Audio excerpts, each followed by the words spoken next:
اور عثمان غنی رضی اللہ تعالیٰ عنہ کی دور کی فتوحات آپ دیکھ لیجئے.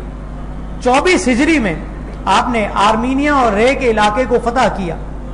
اب میں بالکل سرسری طور پر جو ہے اس کو میں نظر سے گزارتا ہوں تاکہ آپ کو پتہ چلے کہ عثمان غنی کے دور میں کتنی فتوحات ہوئی ہیں. 25 ہجری میں آپ نے افریقہ اور اس کے کچھ علاقوں کو فتح کیا. 26 ہجری میں پہلا قافلہ آپ کے دور کا سمندری راستے کے ذریعے قبرص کو فتح کرتا ہے, اور یہ فتح کرنے والا جو ہے حضرت امیر معاویہ رضی اللہ تعالیٰ عنہ اور آپ کے ساتھی تھے. اس کا بھی ایک ذکر ہے, آگے چل کے میں بیان کرتا ہوں کہ عثمان غنی رضی اللہ تعالیٰ عنہ نے اس کی اجازت کیوں دی, اور کیا ان دونوں صحابہ میں افہام و تفہیم ہوئی کہ سمندری راستے کے ذریعے بھی جو ہے ہم علاقوں کو فتح کر سکتے, کیونکہ اس سے پہلے سمندری سفر کے ذریعے فتوحات نہیں ہوئی تھی. عثمان غنی سے پہلے حضرت عمر فاروق کے دور تک یہ فتوحات نہیں ہوئی تھی. عثمان غنی نے اس کی اجازت دی ہے, لیکن بہت زیادہ اہتمام کے ساتھ. عمر فاروق تک کی خلافت کو آپ پڑھیں تو ان کے دور کی خلافت میں جب آپ سے اجازت مانگی گئی تو آپ نے فرمایا نہیں, میں اس میں خطرہ زیادہ دیکھتا ہوں, میں اس کی اجازت نہیں دوں گا. لیکن عثمان غنی نے اس کی اجازت دی, اور سن 26 ہجری میں قبرص جو ہے فتح ہوا, اور اس کے سربراہ جو تھے وہ امیر معاویہ رضی اللہ تعالیٰ عنہ تھے.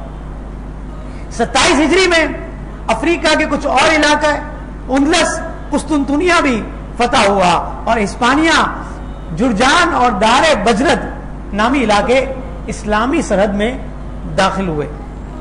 28 ہجری میں بھی کچھ فتوحات ہوئی, 29 ہجری میں بھی کچھ فتوحات ہوئی, اور 30 ہجری میں نیشاپور, تبرستان, جوہر, خراسان, ایران, طرطوس, توس, سرخس اور مرو جیسے علاقے اسلام کی مملکت میں داخل ہو گئے. یعنی وہاں پر اسلام کو ترقی ہوئی اور اسلامی نظام قائم ہوا.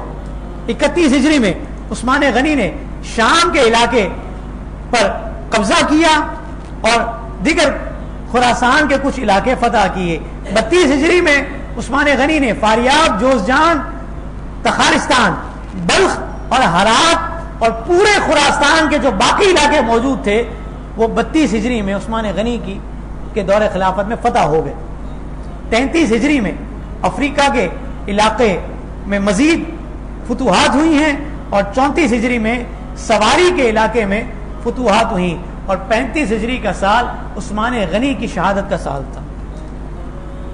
اندازہ کیجئے 24 ہجری سے لے کر 34 ہجری تک عثمان غنی رضی اللہ تعالیٰ عنہ نے کئی علاقوں کو فتح کر لیا. تو عثمان غنی رضی اللہ تعالیٰ عنہ کی دور میں فتوحات کا ایک بڑا طویل سلسلہ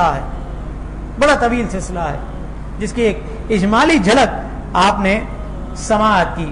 پھر عثمان غنی رضی اللہ تعالیٰ عنہ کے دور میں نئی فوجی چھاونیاں بھی بنی. عثمان غنی رضی اللہ تعالیٰ عنہ کے دور میں مسجد حرام کو توسیع کیا گیا, وسعت دی گئی, مزید اس کو ایکسٹینڈ کیا گیا. اسی طرح عثمان غنی کے دور میں مسجد نبوی میں بھی توسیع ہوئی, اور 50 گز مزید حصہ لوگوں کے آس پاس کے مکانات کو خرید کر مسجد نبوی کے صحن میں شامل کر کے مسجد نبوی کو مزید توسیعی مراحل سے گزار کر پختہ کیا گیا اور وسیع کیا گیا.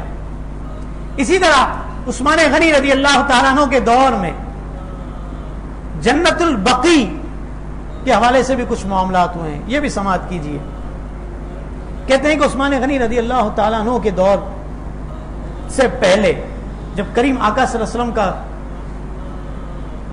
جو ہے مثال ظاہری نہیں ہوا تھا, اب اپنے صحابہ کرام کی جھرمٹ میں موجود تھے, سامنے بقیع شریف کا میدان تھا. حضور علیہ الصلوۃ والسلام نے فرمایا کہ کیا ہی اچھا ہو کہ یہ جو سامنے میدان نظر آ رہا ہے یہ مسلمانوں کی ملکیت میں آ جائے, تو میرے چاہنے والے, ماننے والے, میرے صحابہ دور دراز سے میرے پاس آتے ہیں ملنے کے لیے, ان کو گھوڑے اور دیگر سواریاں باندھنے کے لیے کام آئے گا. عثمان غنی اس محفل میں, اس مجمع میں موجود تھے. نبی کی مجلس کو چھوڑ کر جانا یہ بے ادبی ہے. یہ بے ادبی ہے. لیکن جب مشن جو ہے وہ مضبوط ہو, ارادہ اور نیت نیکی کی ہو, کار خیر کی ہو, تو پھر حضور کی مجلس کو چھوڑ کر جانا بے ادبی نہیں ہوتا, جس طرح عثمان غنی نے کیا. جب عثمان غنی کے کانوں سے حضور کی یہ آواز ٹکرائی ہے تو اسی وقت آپ اٹھ کر گئے اور تھوڑی دیر کے بعد دوبارہ تشریف لے آئے. حضور نے پوچھا کہ عثمان کہاں چلے گئے تھے؟ تو میں حضور آپ نے ابھی جو بات کی تھی نا کہ یہ سامنے جو میدان نظر آ رہا ہے اگر یہ مسلمانوں کی ملکیت میں ہو جائے تو بڑا فائدہ ہوگا اور میرے صحابہ یہاں پر اپنی سواریاں باندھیں گے. تو فرمایا ہاں میں نے یہ کہا تھا لیکن تو کیوں چلا گیا یہاں سے؟ فرمایا حضور آپ نے اس جگہ کو پسند کیا تھا, آپ کے عثمان نے یہ جگہ خرید لی ہے. مقصد بے ادبی نہیں تھا حضور کی بارگاہ سے جانے کا, مقصد کار خیر تھا, حضور کی دلجوئی تھی, حضور کی تکریم تھی. اور فرمایا حضور اب یہ زمین آپ کی ہے, مسلمانوں کی ہے, آپ اس کو جس طرح چاہیں استعمال کر. کہتے ہیں حضور علیہ الصلوۃ والسلام نے تو پردہ فرمایا جب یہ قبرستان یعنی یہ جنت البقیع جائے مدفن بنا تو ایک اور بات بھی ہوئی. کہتے ہیں عثمان غنی کا دور تھا, عثمان غنی رضی اللہ تعالیٰ عنہ نے جنت البقیع کے ساتھ ایک اور باغ تھا جس کو حش کواکب کہتے ہیں, حش کواکب. آپ نے اس باغ کو خریدا اور اس کو بھی جنت البقیع کے ساتھ شامل کر لیا, کیونکہ لوگ مدینہ منورہ میں رہنا چاہتے تھے شہر نبی کی وجہ سے اور روضہ نبی کی وجہ سے, یہاں سے جانے کے لیے تیار نہیں تھے. اور آئے دن مدینہ منورہ کی جو ہے لوگوں میں یعنی کہ مدینہ منورہ میں آبادی بڑھتی جا رہی تھی, اور جب آبادی بڑھتی ہے تو ان کے لیے جنت البقیع میں جگہ کا اہتمام کرنا یہ مشکل ہو رہا تھا. اس لیے عثمان غنی رضی اللہ تعالیٰ عنہ نے یہ خدمت سر انجام دی اور اس باغ کو بھی جنت البقیع میں شامل کر لیا. میں نے کہا نا کہ امیر معاویہ رضی اللہ تعالیٰ عنہ نے سن 26 ہجری میں سب سے پہلا سفر کیا ہے, سمندری سفر, بحری سفر, اور قبرص کو فتح کیا. اس سے پہلے سمندری سفر کے ذریعے, بحری سفر کے ذریعے فتوحات نہیں ہوا کرتی تھی. لیکن اس سے پہلے عثمان غنی کو آپ نے خط لکھا, امیر معاویہ نے, چونکہ گورنر تھے آپ نے اجازت چاہی. وہ گورنر بھی جو تھا وہ حاکم وقت سے اجازت لیتا تھا. آج کل کے گورنروں کی طرح نہیں تھا کہ جو منہ میں آیا بکواس کر دی, جو منہ میں آیا بکواس کر دی, ایک چینل پر ایک بات کہی, دوسرے چینل پر دوسری بات کی, تیسرے چینل پر تیسری بات کی. یہ نہیں تھے گورنر مسلمانوں کے, بڑا سوچ سمجھ کر بات کرتے تھے, بڑی حکمت عملی ہوا کرتی تھی, بڑا نبے تلے جملے ہوا کرتے تھے, اور نبے تلے جملوں کے ذریعے یہ خطاب کیا کرتے تھے اور کام کیا کرتے تھے. جبھی مسلمانوں میں ابتری کی فضا قائم نہیں ہوتی تھی, بلکہ مسلمان وہاں پر سکون اور اطمینان کا سانس لیا کرتے تھے, اور اسلام کو بھی ترقی ہوتی تھی اور مسلمان بھی فروغ پایا کرتے تھے. خیر, قبرص کی جنگ سے پہلے آپ نے خط لکھا عثمان غنی کو